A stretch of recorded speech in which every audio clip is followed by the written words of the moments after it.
Shalom Uvracha to all of our viewers and listeners. We should like to discuss a theme that basically runs through numerous parshas, Vayeshev, Miketz, Vayigash, and Vayechi. And that will also be the title of the shir today, the growth and development of Yehuda. We know at the end of parshas, Vayechi, so Yehuda, insofar as the blessings of Yaakov concerned, was granted kingship. The blessings of Yaakov, the brachas of Yaakov to his children, were not really blessings as a separate, independent entity of blessings, but rather the blessings were in order that each one of his sons that represents a shevet, a tribe of Am Yisrael, should be able to actualize all of his potential talents and endowments and create Klal Yisrael into a beautiful, unique entity. It's interesting that the Akedas Yitzchak, a Rishon, when he talks about Klal Yisrael, and he focuses almost exclusively on the divisions of Klal Yisrael insofar as Yud Beis Shvatim are concerned, 12 separate independent tribes are concerned. So he speaks in a very, very clear, distinct fashion what is the purpose of Klal Yisrael having 12 different qualities and koiches in order to achieve that level of what we call Knesset Yisrael. So the Akedas Yitzchak explains the harmony of all of these 12 individual Shvatim with all of their unique talents, capabilities, capacities, is not achieved by annulling the differences, but on the contrary, by coordinating them together in a way that combines them into a large, gigantic, organic unity. All of the assets, the milas, and of course, there's always deficits of every one of these shvatim when combined together. So the result is that the whole is greater than the sum of its parts. And also the Ran, in Drasha Saran, in the very first Drasha, explains the value and the merit of the Jewish people with each of the Shvatim and the individuals that comprise the Shvatim. So each one of the Shvatim, or even an individual, brings his own unique virtue. And each of them balances out the other's shortcomings within this organic whole. This is the true meaning of the unity of Klal Yisrael. United we stand, divided we fall. And we have to understand that this is not some sort of bland blending of all of these individuals into a featureless oneness, but on the contrary, the rich kaleidoscope of the many iridescent unity where all the parts contribute to the whole and in their individuality complement each other. So this is the very purpose of the divisions into separate Shvatim of Klal Yisrael. Heterogeneous, but the goal orientation is to become homogeneous. And a very nice metaphor is brought down by the Akedas Yitzchak. We say in the Havdalah,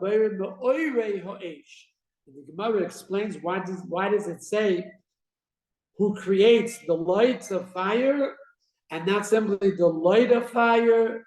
So the Chazal tell us there are many lights in a fire. Fire, which commences the week of action after Shabbos, is made of many fires, many colors. And that multi-dimensional aspect of the many, many colors, that is what lights up the darkness of this world. And that's Knesset Yisrael. Yehuda was assigned kingship. The pasuk says, Yehuda ato yeducha achecha, yishtachvu lecha b'nei avicha. You will be a king. Gur Arya Yehuda, mitev b'nei Alisa, kora robatz k'arya chalovi, mi yikimenu. Lo Yosul Shevet mi Yehuda, u'mechoikim mibein Raglo v'achiyav Shiloi v'lo yikas amim. So this is the bracha that was given to Yehuda, but as we said a moment ago, the bracha was that he should be able to achieve the lofty goal of being a proper king over the Jewish people. The scepter of the king will not depart from Yehuda, and the legal powers that he has will also never leave Yehuda until Shiloh, that's Melech HaMashiach, says Rashi, comes, and to him will be the gathering of all the people, Melech Mashiach, Shamalucha Shaloi, over all humanity, everyone in this world. That's the ultimate eschatological goal and vision that we have. Of course, we have to understand that Yehuda was qualified to be king.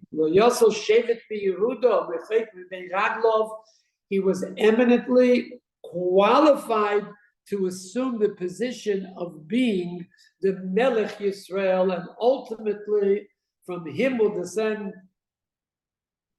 his descendant Malchus Beis David, will ultimately produce Melech Mashiach ben David, that comes from Shevet Yehuda. So he must be preeminently qualified for that position. And the bracha is basically that he should be able to reach the goal. He should actualize all of his potentialities.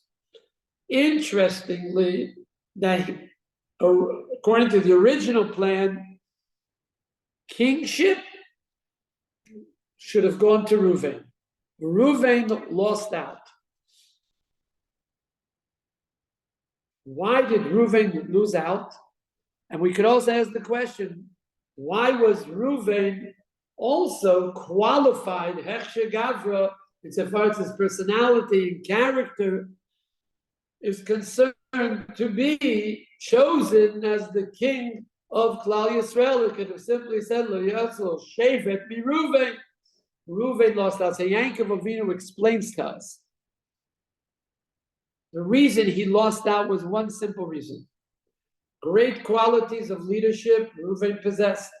And not only that, Reuven possessed a very sympathetic, empathetic, sensitive heart that none of the other Shvatim possessed. As we mentioned a number of weeks ago, it was Dafka Reuven that sympathized, empathized, and he actually felt the sorrow and the misery of his mother, who was relegated to be, as it were, not the beloved of the household of Yaakov. She was somehow or other, very, very slightly, no one else could have understood this, no one else could have felt this, because it was so slight that his mother simply was not the predominant wife insofar as the household of Yaakov was concerned. He felt it because he had that extra dimension of sensitivity in his heart. He had that extra dimension of keen observation, sensitive vision that he had, and therefore he brought the Dudayim as if to say, I share with you, my darling mother, my dear mother, your plight.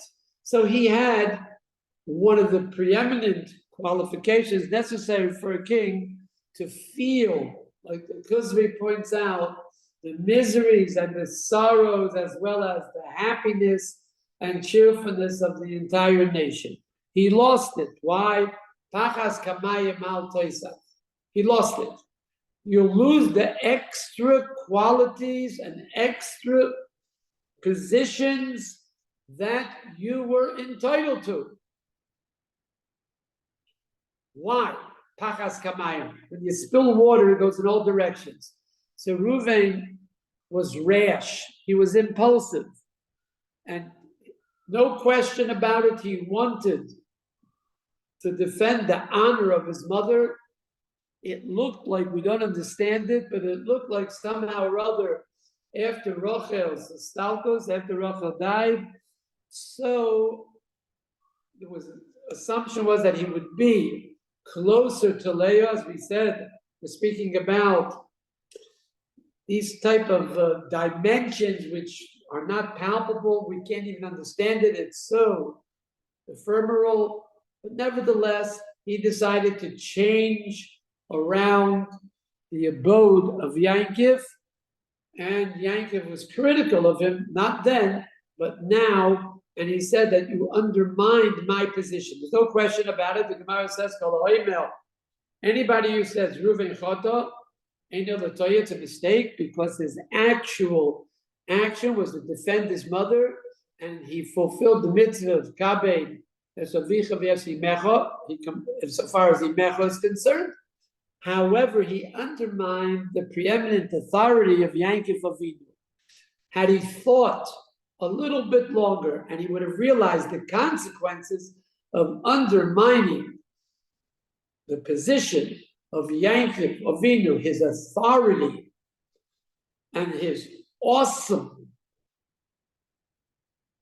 power, and the awesome Yiras HaKavod that he exerted over his entire family, he would not have done it. You cannot undermine the authority of Yankov Avinu.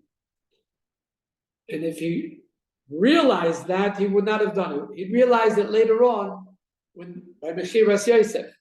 How did he realize it? Because if it would not have been for the Maisa of moving Mishkav Oviv to the tent of his mother, so then there would not have been a dangerous precedent that showed it's possible to undo the will of Yankov Avinu. We're not going to get involved in that. That is why Reuven lost. Impulsive, rash, a heart of gold, and we see it once again. The rashness appears when Yankov Avinu refuses to send Binyamin to Mitzrayim, afraid that he also will be lost, just like Yosef was lost and Shimon presently was lost to him.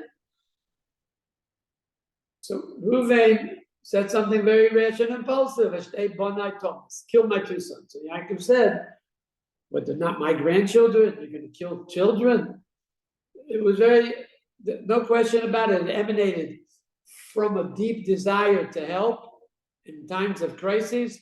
Nevertheless, it was foolish. It was a remark that was precipitated by not thinking of what the consequences of his statement would be. That explains why Reuven lost the kingship. Why did Yehuda become the king? Why was he granted the kingship? Where are his qualifications? We don't see necessarily he had an extra sensitivity in his heart. So the answer appears that it did not take place instantaneously. Reuven proved that he has the characteristics, personality to be a king. It was not obvious. It was basically an educational process that Yehuda had to educate himself. He had to rise to the occasion in a number of scenarios to replace Reuven as the king of Israel. Yehuda, he will be the king of Israel. He proved his qualifications. It's possible he did not have it naturally. He had to work on himself. It was a process of self-education, of growth and development through personal motivation and inspiration that he reached dizzying heights, and he became qualified to be the king of Klal Yisrael. When we take a look at certain psukim and we see the interpretation of the Chazal, so we understand it a little bit better. But before we do that, we should just like to reinterpret one of the psukim that we read. It says, Gur Arya Yehuda, Biterev B'ni Olisa, Kara Rovatz Ka'arya Yuchalovi, Mi Yikimendo. So, what does that basically mean? That Yehuda has the strength of a lion. Where did he express that strength? Through Mechiras Yosef. In Mechiras Yosef, in the entire event and episode of Mechiras Yosef, what characteristic was expressed by Yehuda? Gur Arya Yehuda, the strength of a lion. Kora, Robatz, Ka'arya, Shalovi, Miya, Kimena. So we don't understand the exact continuity of the pasuk. The pasuk says, Kora, Robatz, Ka'arya, Shalovi. You would have rested like a lion, correct? If you right, Miya, Kimenu, who would arouse you? We don't understand what it means. So the Kotzka explained that it's a natural continuity. Gur Arya, you have tremendous strength. V'terev b'ni oliso. What is oliso? You rose. You picked yourself up. As we mentioned a second ago, through self-inspiration, self-motivation. There was no any outside stimuli. You did it yourself. And you should know, Ruvain, Yehuda, you should know.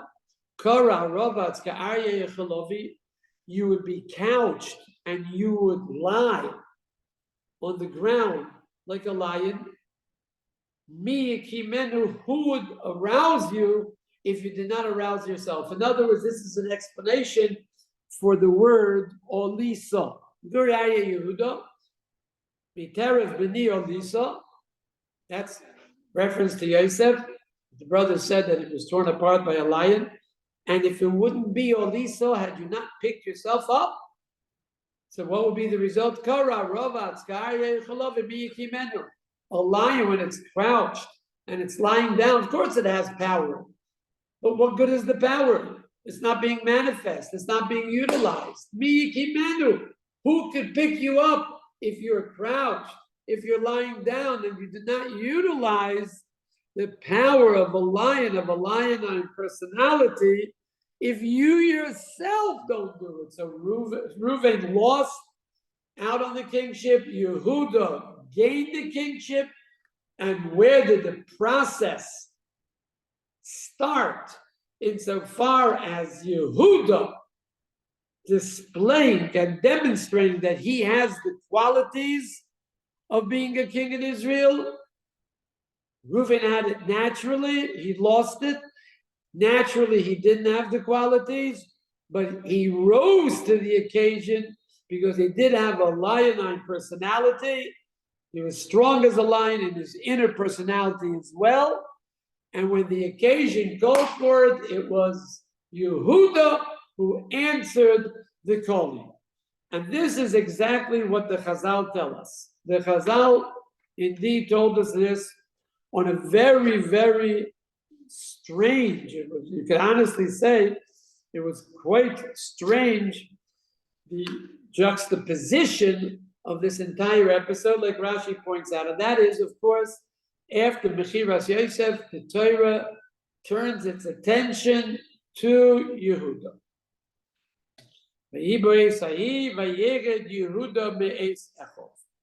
And of course, the word Vayered is used. Afterwards, it says Vayet ad ish adula oime ushmeichira. So the pasuk could have simply said that after Mechiras Yosef, at that time, Yehuda went and joined the company of a friend of his. First time Reah is used in the Torah. This was a good friend of his. Why does it say Vayered Yehuda me'ef echov? Why is this relevant? So Rashi points out he was blamed for Mechiras Yosef. After they saw the sorrow, the misery of Yaakov Avinu, like the pasuk tells us, Vayakumu called Bonov v'chol b'noisov, his daughters. So either that refers to the twins that were born with the Shvatim, or it refers to his daughters-in-law. But the first time that the Torah mentions the word daughters, insofar as Yaakov is concerned, L'nachamoy, they wanted to comfort him. Vayemoyin lehisnachem, he refused to be comforted. And he cried and mourned and grieved for Yosef. He was blamed. He had a preeminent position. He was great in the household of Yaakov Avinu. When they saw such sorrow, such misery, such agony that Yaakov Avinu was going through, they told him, Ata amarta lemochroi, you told us to sell him. Either amarta lo shiva, you're at fault, you're the blameworthy, all you had to do was say not to do it. So Yehuda now lost out. He left, and the Chazal tell us something very strange. The Chazal tell us on this pasuk,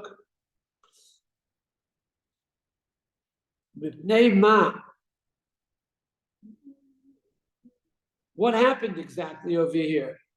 So the pasuk is quoted by the Medrash Rabbi, I know the machshavos. Kadosh Baruch Hu knows all the thoughts of everybody. Right? We also know that Kadosh Baruch Hu knows the thoughts of everybody. Why should the pasuk say this? Why should the Medrash bring down this pasuk now? We know that it's not a chiddush. Shvatim hayu oiskim b'mechirot shel Yosef, Yosef v'Yosef b'sakoi b'tanisoi. Ruven v'Yosef b'sakoi b'tanisoi, Yaakov v'Yosef b'sakoi b'tanisoi.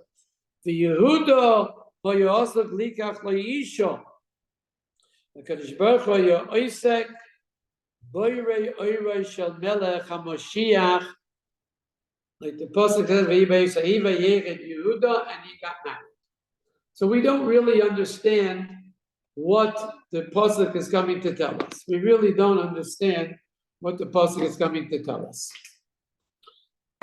So the Kotzker, basing his interpretation on the Eitz Yosef, tells us, the Medrash told us, a tremendous, tremendous yesod.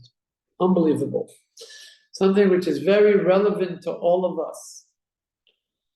When was Yehuda crowned with Malchus? At least at the very beginning of his coronation, after Mechiras Yosef. After he accepted the responsibility for the tragic error. Indeed, his soul was full of remorse, just like Yaakov, just like Yosef, just like the brothers. Yet he did not engage in psycho-physical acts, wearing a sackcloth, fasting, praying. That was not for him. Even though the reason the brothers did it, it was because not out of mourning exclusively, but it was also Migidra Dinei Tshuva. This was part of their repentance. Right away they noticed that it was an error on their part. So until Mechiras Yosef, Yehuda was the messenger of victory. His authority was not questioned, nor was his word doubted. He would have said not to sell him, they would not have sold Yosef. As long as all battles are won, all undertakings are realized, so such an individual is not qualified for Malchus. A Melech b'Yisrael, and ipso facto the Malchus, cannot be attained only when the potential candidate for Malchus rises from the heap of ashes. Only when he realizes that he had failed miserably, that he was rejected by his brothers. He had to leave home. And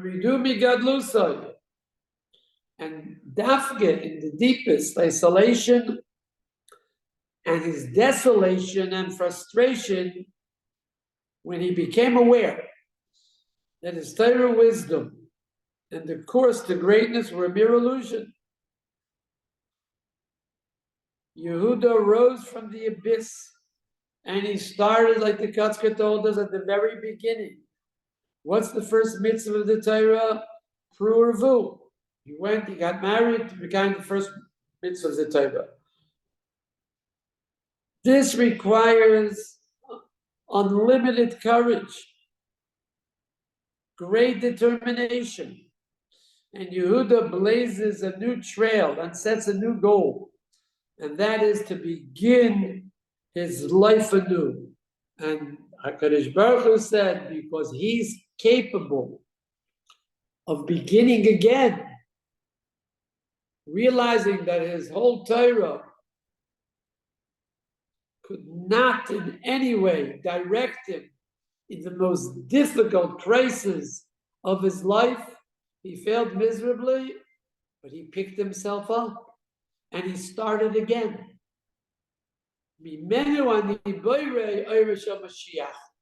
So this was the start. Here commenced Malchus based David. Here Yehuda demonstrated beyond any doubt that he's qualified to be the progenitor of Malchus and ultimately of Malchus based David. This is the great Yehuda, and this is where it started. And if we continue, so we see the Chazal pointed out a few other factors that Yehuda was capable of reaching in order for him to be the Melech B'Yisrael. In the Ma'ase of Tamar, so he said, Tzodka mimeni. She's more righteous than I, because I did not give her my son Sheloi to be married to her, and I afflicted her to be a widow. So if we analyze this, we see what the Chazal say, so it's truly mind-boggling.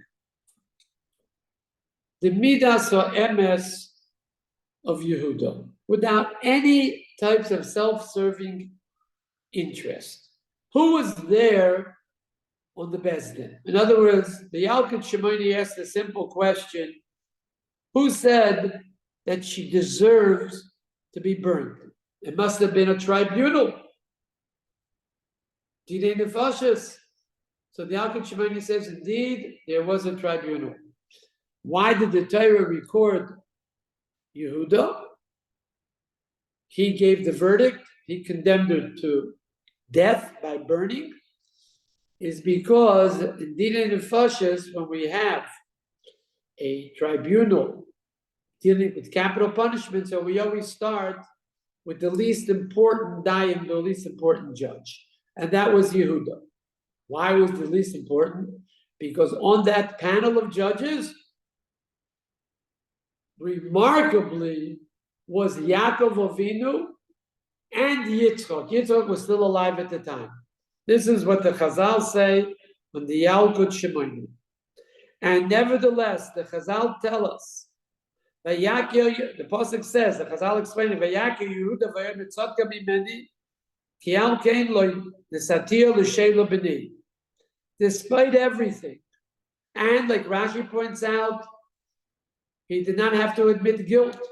He could have said she's guilty. She should not have done what she did. An act of seduction and enticement was surely an aveira on her part. He could have simply blamed her. No, because he had midas emes, he had the truth. The truth was in front of him. Like the Chazal say, Rako emes omdo ner l'raglov. Ner l'raglov. Person walks along the way, so he needs a light. What was the light that accompanied Yehuda along the entire life journey? Emes. That's what the Chazal tell us.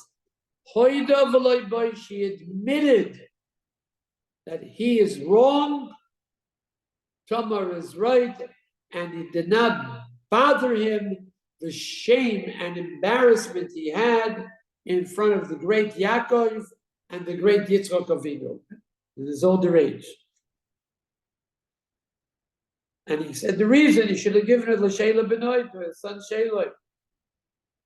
So in these moments, he manifests tremendous regret, accepted responsibility through a ruthless condemning himself, self-incrimination. And he remembered very well what the Chazal said. He realized what the Chazal say in Saita. He's the one that said, Haker no, Haksoines bin Chohi. Do you recognize Haker? Said to Yankov, do you recognize this is the Ksoines of your son Yosef? As person conducts himself in a certain fashion, so we will conduct to that individual in the identical fashion that he conducts himself to others, and we will conduct ourselves to him. So what were the words of the Torah Kadosha? What did she say? Hakel no. Recognize who is this signet, who does it belong to? That's the Gemara. So we see over here how he had Midas or Emes. No question, Tamar was a great, outstanding individual, but Yehuda rose to dizzying guys to be son, and a melech needs Midas or Emes. And like Reb Chaim Shmulevitz pointed out, in a time of terrible tragedy, it was Yehuda who rose to the occasion once again, and he accepted the most important mission of his life, and this is also an indispensable requirement for a melech. Yaakov was reluctant to send Binyamin. What did Yehuda say? No, you send Binyamin. I guarantee his safety. You shall exact him from me. Reuven said, kill the two children. He said, no, I am the one that is willing to be the Orev, the guarantor.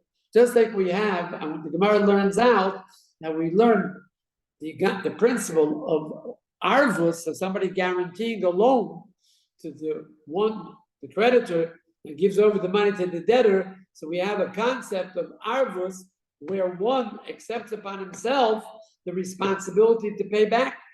So we learn it from Reuven. Reuven was the one that showed responsibility. And it's very interesting what the Chazal and all the Mefarshim point out. When did Yosef break down? When did Yosef break down? So the Chazal said when he heard that Yehuda, who instigated Mechiras Yosef, and Yosef was one of the children of Rachel, and there was perhaps an element of jealousy that was directed to the children of Rachel. So he said, Re'eh, see the Mesiras Nefesh of Yehuda. He did Shuvas HaMishkal. Re'echu Moisel Nafshay, Al Bonel Shel Rachel. That's the closest that Yehuda could come to Shuvas HaMishkal, which means to do the very opposite of the original sin. The original sin was total indifference, cruelty and brutality to a brother who happened to be one of the children of Rachel, and now he's willing to risk his life and simply accept all punishments possible in order to save one of the children of Rachel. So this Chazal tell us closest we can have to Tshuvas HaMishkal, doing the very opposite of the sin itself. And that was Yehuda. So Yehuda had that feeling of responsibility for his brothers. And that, the Chaim Shmulevitz always pointed out, was for sure, it was almost indisputable, the turning point for Yaakov Avinu, when he says, Kel Shada Yiten Rachamim. Why did he agree afterwards? The answer said the Rosh Yeshiva, a very, very simple answer, because he knew that once there will be achdus in the family, there will be an element of togetherness in the family, a strong element of togetherness. So for sure, HaKadosh Baruch Hu will make sure that Binyamin will come back safely, because wherever there's achdus, so HaKadosh Baruch Hu has a midah of rachamim, and that's why he said El Shaddai, Yiten Lecha Rachamim. For sure, you will get from the viceroy of Egypt, of all people, compassion. And this we see is the juxtaposition, just like the Chazal point out. Ki avdecha ora v'sanal. Your servant became a guarantor for this child. And wherever there's arvus, so this overwhelmed Yosef, the idea that he was an orev, a guarantor that he's willing to give his life to commit martyrdom if necessary in order to save Binyamin, so he broke down. Isaiah says, had he just been able a little longer to inflict his brothers with injury and harm and distress, so there would be no need for future generations to atone for the Aveira of Mechiras Yosef. But he couldn't, he broke down. He broke down because of the taina of Arvus. And the Rosh Yeshiva also answered the question everybody asked: what was the big tayelas to Yankiv? What's going to be? Yehuda will be lost and Binyamin will be gained. The viceroy of Egypt will release Binyamin, and who will sit in his stead? Yehuda. So again, he'll lose one of the Shvatim. No, he realized that if someone can come to such a madrega, give over his life at this point for his fellow brother, fellow man, so for sure salvation will come. And it's a positive statement, not a bakosha, not a petition. It's as if he's saying prophecy. There's no question about it. And that we see is the juxtaposition. There was division among the brothers. There was a hatred among the brothers. Very, very slight, but there was. And it's much easier to despise than to love. And we see that Yehuda rose to the occasion, accepted responsibility upon himself, and showed the greatest loving kindness possible for his brothers. And Yosef was overpowered. Yosef was overwhelmed, and he was brought down to tears, and he had to reveal himself because he encountered one of the great episodes of individual greatness, courage, and heroism, one for another. And it's interesting that the Rambam in Hilchos Melachim tells us, Ala Soras Liboy Hikpido Torah, the Torah, when it comes to a melech, was very, very meticulous, that he should not have a turning away of his heart from his fellow man. Shenema lo yosol levovoy, his heart should not be turned away from his fellow man. Why? Sheliboy leiv kol kahal Yisrael, because his heart is the heart of the entire Jewish nation. So the Kuzari explains very, very beautiful. It's not enough to have an awareness of your fellow man. It's not enough to know who the people of the community are, who are the individuals that comprise Klal Yisrael. You can have friendship, you can have acquaintanceship. That's not enough. You have to feel their sorrows, says the Kuzari. You have to feel their misery. You have to help them. You have to feel their happiness, and you have to intensify and enhance their happiness. That's the role of a king. He is responsible, insofar as the feelings are concerned, to identify with every single Jewish person. Responsibility, mutual awareness of who the people are, and a loving kindness to identify with their needs. And the Kuzri points out that the king of Israel is like a lave beinei varim.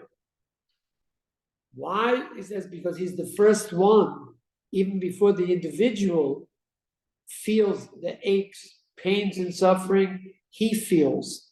And therefore, he has the power, the authority to rise to the occasion and help out the Jewish people. So we see even the few points that we mentioned, why Yehuda was eminently qualified to become the king of Klal Yisrael, and why from him emanated kingship, because he had that royal, charismatic endowment of rising to the occasion when the occasion called for the qualities that are necessary and are indispensable for a king.